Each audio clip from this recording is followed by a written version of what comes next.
ప్రతి ఏడాది కంటే ఈ ఏడాది శ్రీ ఉచ్చివీరప్ప తాత గారి అలాగే చెలువప్ప తాత గారి రథోత్సవం అంగరంగ వైభవంగా జరిగింది. మరి పెన్నడు లేని విధంగా మరకట్టు గ్రామంలో ఎద్దుల పోటీతో పాటు భజన పోటీ కూడా నిర్వహించారు.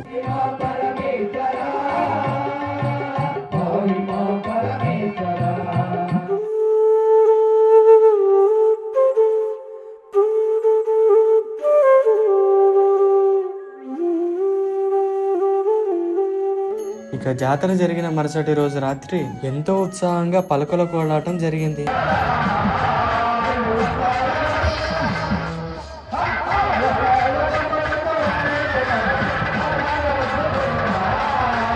ఇక జాతర జరిగిన 3వ రోజు ఊరంతా రంగులతో ఓలి ఆడి ఎంతో ఆనందంతో శ్రీ శ్రీ శ్రీ చెలువప్ప తాతను తిరిగి తన గ్రామానికి విడిచిపెట్టి వస్తారు. శ్రీ ఉచ్చివీరప్ప తాత గారి మీద ఉన్న భక్తితో తమ కోర్కెలు నెరవేరాలని ఇలా వేషధారణ వేస్తారు.